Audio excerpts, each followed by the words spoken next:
Good evening, ladies and gentlemen. This is James Ramos from At the Quarter Pole, and here's my 2025 analysis and information for the Kentucky Derby on Saturday, May 3rd. And this will be my one and only video. I'll be in Vegas for the Kentucky Derby. And let's start out right off the bat because it just looks like it's going to be a long segment. And right off the bat, I have journalism. Journalism is 3-1. And if you like him to win, there's nothing wrong with the win bet. I would not even play the tries or the exacts with journalism. If this is a horse you like out of Curlin, then the win bet will be outstanding. Why you're asking me that? I don't see him dropping less than 5-2. 5-2 is an incredible win bet, and you don't have to worry about the tries or exactas. You can if you want, but the win bet will be more than sufficient to win this race. Now, he had 108 buyer figure on the San Felipe race, and also out of the Derby, had 102. I don't think that he'll win. I'm not using him. Just putting it out there right now. And I just think that 28 days before the Kentucky Derby, coming out of a small race, he's running against 20 of the best heroes. I'm not taking him. I'm not using him in exactas. You could use him in the tries, but I'm not taking journalism. On to the second horse I have right now is Sovereignty. Sovereignty is 8-1 right now, and these are odds reflected from the DRF by from the Daily Racing Forum. And I like Sovereignty, but it looks like a lot of wise guys like Sovereignty right now. He's been training well by Mike Welch, report from the DRF that he's been training really well. He's not a really good horse in the morning, but he's been training well this before the Kentucky Derby. Now I know there's 2 weeks away. You won't get 8-1, ladies and gentlemen, with the Sovereignty the way he's working up to the Kentucky Derby. He's going to be bet half that, 4-1, which that kind of upset my apple cart because I'm one of the wise guys that like Sovereignty in the exact and trifecta. I used him in the Florida Dirt, liked him in that race. He ran an incredible race, didn't have his regular jockey, didn't matter. He wasn't going to beat Tappan Street that day because he got the jump on him. On to Rodriguez. Rodriguez is a horse I throw out. A lot of handicappers like this horse. They think he's trending upward after winning the Wood Memorial. Had an easy lead by himself. He just coasted 23-47. Nobody even breathed on this horse. And like many races, just like he's not going to get that easy lead, ladies and gentlemen, come the first Saturday in May. He's going to be running against Citizen Bull. Owen Almighty's back in the fray, running in the race, and other speed horses that are going to try to take it to him. The horse that won the UA Derby shows a lot of face. Daytona will keep him honest. It'll be 4 or 5 horses charging to the first clubhouse turn with a lot of speed. I don't think Rodriguez can handle that kind of speed. He didn't show a lot of gumption in the Robert Lewis. I know that was back in February, and he's trending upward, but I'm not using Rodriguez. I have him as a throwout. On to the next horse is Tappan Street. Tappan Street. And this horse, you have to use this horse in exact. Tappan Street's been working well. He had a 48-4 workout at Payson Park, and he is looking good. He won the Florida Derby quite impressively.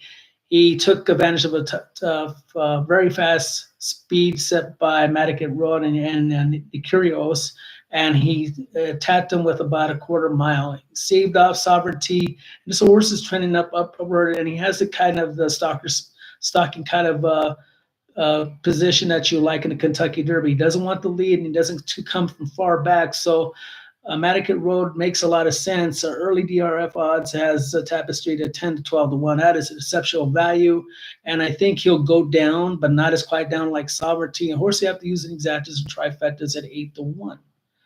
Next horse coming up is Luxor Cafe, and Luxor Cafe is the X Factor Japan, just like Forever Young from last year. He won some important races up there. He's a perfect record right now, and he's the X Factor because we don't know how well he's going to do coming from Japan, running in the United States.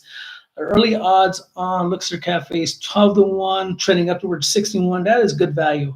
Now, if this horse was anything like he did in Japan, watch out for Sovereignty and journalism. I don't know, haven't had any workouts out that he's been working out yet in Churchill Downs, but another horse you have to use in your exotics and exactas and trifectas. Next horse, Sandman. Sandman, winner of the Arkansas Derby. He had the perfect setup. The fractions were at 22-45. The horses that wound up killing themselves, pardon the phrase, was Cornucopia and Speed King, and they both just roasted themselves. Now, 10 lengths off the lead was Cold Battle. Cold Battle had to run into that fraction, and it was a pure setup. The good thing about Sandman and some things that I do in a handicap horse, especially in big races, that he galloped out in a mile and a half. They didn't show any time. It was just a gallop, and the gallop out at a mile and a half, like every horse that likes to gallop out a mile and a half, they use a heavy rider, what they call a heavy boy. So it's a heavier rider to build up endurance, and he has the closing kick to win the Kentucky Derby. He is also getting very good odds. If I look at it right now, he's 12, trending up to 14-1. Exceptional odds. So with Luxor Cafe, Sandman, and Tapestry, you're getting great odds to use an exacta even to win bets if you don't like sovereignty or journalism. And there's a lot of reason why other handicappers don't like journalism. I marked out the journalism weakness. Another weakness for sovereignty be a horse that he doesn't like kickback. Now, we don't know the weather, and that is another X factor is the weather. If the weather comes out sloppy and muddy, watch out because he might not run across the street. I'll be watching the weather coming in through that weekend from Thursday to Saturday. Once I'm in Las Vegas, I'll be making my bets and seeing how the weather's going to work out, how they're working with the last 2 weeks. That's why I'm putting out this video very early, but only because I want to have a chance to do another video before the race. Next horse is Burnham Square at 15-1. He stabilized at 15-1. He won some good races. He won the Holy Bull at Gulfstream Park, and he won the Bluegrass Stakes up in Keeneland. So he doesn't need to win a specific track. And Ian Wilkes, he charged down East Avenue by a nose, and that is a legit horse. He was ranking a work that he just previously have, and I don't like horses being ranked, but it's very early. He did settle down, but just to let you know, he was ranked in his last work. Now, ranking means that he was pulling the rider up and he didn't want to be settled down and use his normal gait, but he did settle down finally, and through Ian Wilkes, he was pleased with the work that he have. Next horse is Cold Battle. Horse I really do like. He hasn't cheated anybody out of running bad races. He ran third in the Arkansas Derby, and trainer said he didn't have him 100% on a day. Do I believe that? I certainly do believe that. Why? He already had the points. He's playing out the Kentucky Derby, and his odds is incredible. 15-1, trending up to 32-1. Watch out for this horse in the supers or the trifectas. I'll be using them in either or, and probably also in exacta races. Horse runs honest, and that's all you can ask for a lot of these horses, that he always gives his 110%, and this little horse has got a shot in a big race like this. He also galloped out at a mile and a half to build up his endurance, which I stated before, something I do look and do like coming to big races for the Kentucky Derby, and I do like that he galloped out at a mile and a half. Next horse would be Grande. Grande was my audible in the Wood Memorial after Hill Road spiked the fever, ran a credible race. So my last video, I stated that I didn't understand why the riders took him out 5 wide. I didn't understand it at all. He lost ground all the way through the race, and it just gave an easy lead to Rodriguez in that race. He'll be coming from short workout, just like journalism, 28 days from his last race to this race. Doesn't matter, it's still 4 weeks. You just like to have a little bit more time in the horse. Now, did he peak too much? I don't think so. I mean, it was this Rodriguez had slow fractions in the race at 23 and 47. Grande made a decent move coming into the stretch with the last 1/8 of a mile, and still was closing in the gap toward slow fractions. So Grande is another horse that is a possible contender. As I look at the odds right now, at 15-1 stabilizing, he went down to 13-15, trending down. So there are money and people like this horse. Remember, he's out of Rapoli stable, trained by Pletcher. In the last couple of years, his horses have not panned out. Either they've been hurt or they have not performed. Just not to ruin that for you, but just information, let you know what to expect for the first Saturday in May. Next horse is Citizen Bull. He was my pick for the San Anita Derby, and I just saw the race. I had no excuse. He came out, went for the front, got bothered by a little bit by Westward to set the pace. He used the Westward, and then he started starting the second. Barnes was outside third, and Journalism was off the pace. And it's look like he didn't want to go the mile and 1/8. And I mean, he had the points because he won the Robert Lewis, and that's the reason why he's here. But horse is trending down right now, going to 40-1, and he's going to hook up with Rodriguez, which of course Rodriguez is trained by Bob Baffert. I have right now both Rodriguez and Citizen Bull, both of these Bob Baffert horses as a throwout. I'm not using either one of them right now. They're going to have to show me something else. Supposedly, the Citizen Bull has worked over Santa Anita and worked a 6/8 of a mile at 112.4, which is a good workout. But maybe the form now is recycling back, and where he might not show his best effort come Saturday during the Kentucky Derby. I'm throwing him out. East Avenue was my pick in the Bluegrass Stakes, beaten by Burnham Square, and he ran a much more better race. And the problem is with this horse is, does he just want to go out and free run on the top end, a la Dornoch from last year, where he never got to see the lead? And that might be his kryptonite. Horse that when he tried to settle down, though, was his first race back after a lengthy layoff when he ran a Risen Star, but Magnitude ran balls out, and he couldn't catch Magnitude. Now he ran balls out this is East Avenue, balls out in the Bluegrass Stakes, had the lead, got run down by Burnham Square, but he showed a little guts and determination. And if the track comes out wet, it's going to help out East Avenue better because he is a speed horse. Can he rate? I'm not sure if he can rate. He always seems like the one on the front end. I like Rodriguez and East Avenue. I hate to say it, I just don't like horses that just want to take the front end and just pray that they can make the whole distance and nobody's going to charge into them. And unfortunately, the Kentucky Derby, though, there's going to be a lot of horses, a lot of speed, and horses coming off the pace. And I just I hate to say it, I have him as a throwout right now at East Avenue. Yes, horse is Tistastic, and I like him. The Louisiana Derby winner. He's been in the money 2 out of 3 times at Churchill Downs. He's been beaten by multiple horses in this race, but he's been in the money 2 out of 3 times. Wouldn't use him in the top 2 tier spots, like him in the 3rd and 4th spot in the trifecta and the superfecta. He's going to show a lot of value in this race, and he has the right to improve. He did get outworked by his workout partner, which was a lesser horse. I have no name for that workout partner, but just be careful that he was worked out by his workout partner, and he was beaten by 7 other horses in the Kentucky Derby. The reason why I'm using him 3rd and 4th is superfecta, because he has hit the board twice at Churchill, so he does like to track. Meyer Daytona, I spoke to him, liked him in the UA Derby 2 weeks ago. It's a sandy track, and he's not running against the kind of horse he ran in UA Derby. This UA Derby came out a lot weaker than it was last year, but not because it was won by Forever Young. It just come out weaker. He's going to be the part of the pace. It looks like he's going to crack under pressure within about the mile. So the last 2 furlongs, you can see him disappear. I'm not using him out in any wagers. Opening line at 30-1, trending up to 63-1. So Admire Daytona is a throwout. Next horse, American Promise, and this horse I do like. He won the Virginia Derby, and he won Lights Out. He did beat Getaway Car, which Getaway was 2nd tier Baffert horse, but the way he did it was really good. And he's going to come off the longest layoff. Between last race he ran was March 15th in Virginia, so it was almost a 2-month layoff. The coach, D. Wayne Lucas, put a nice 7/8 of a mile workout in 125.4, which is a splendid workout.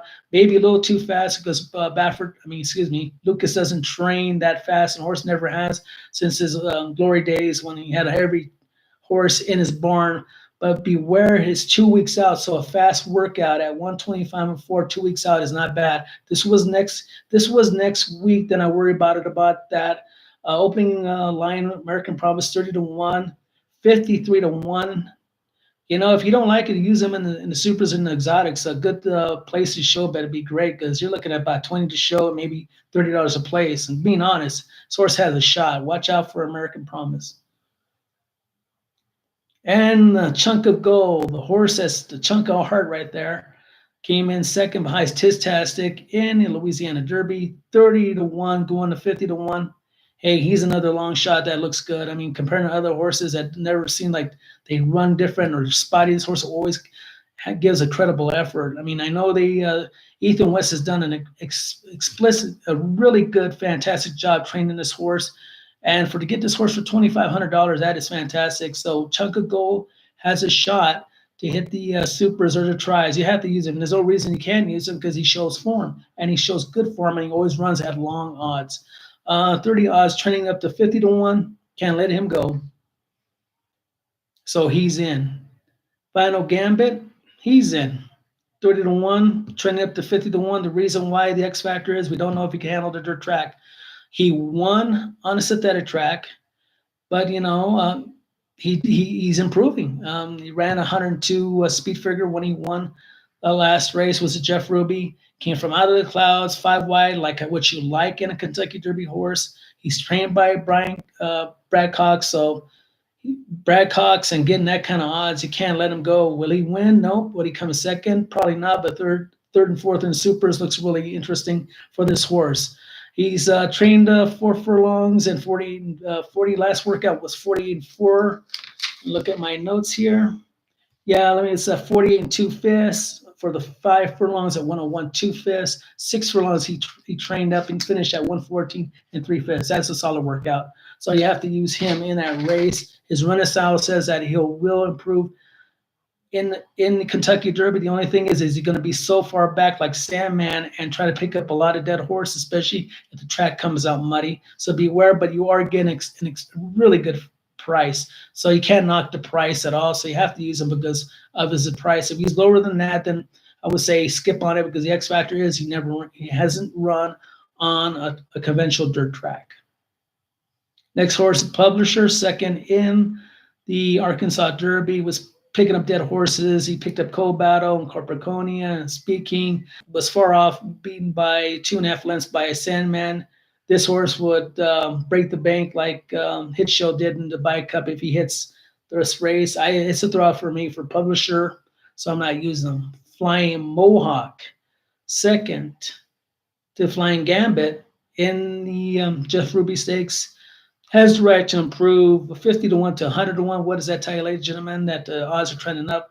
He's a throw out. Not taking somebody that's 100 to 1. Might be by the end of the pool, 110 to 120 to 1. Not against these. He's second tier lower than this. He has a point, so that's why he's in the Kentucky Derby. I'm not using him. Owen Almighty, the horse that's sitting on the fence that looked good earlier in the year at Tampa Bay and ran a really good race in Sammy Davis. He was third in the Bluegrass Stakes, gave way to the Bluegrass Stakes to East Avenue. Once Owen Almighty couldn't catch the lead and rate and slow down the pace, he was all done with. So the race is too long. The owner and trainer wanted to start riding him in the Pat Day Mile. That made more sense on the undercard for Kentucky Derby. Now they said they want to use him on the Kentucky Derby. I think he's going to be a patient casualty. The horse doesn't want to go this long. He's 30 to 1. He's stabilizing 30 to 1.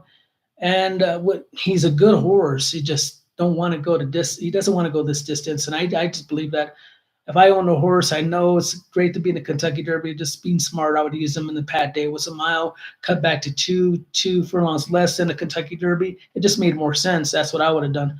But he's in the Kentucky Derby, and he has the right to be in the Kentucky Derby. He ran really well in Tampa Bay, but unfortunately, this is not Tampa Bay. Tampa Bay Downs, that is, this in Florida. And he, like I said, he ran 2 good races in the Sammy Davis and the Tampa Bay Derby, which he won and beat Chance McPatrick. But this race is too long for this horse. Mannequin Road is my next horse. Got news that he's out.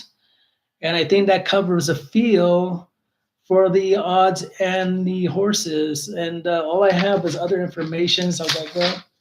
As I just other news, I'm back on Sandman. Sandman is 0 for 3, 0 for 3 at the track, so that's not good.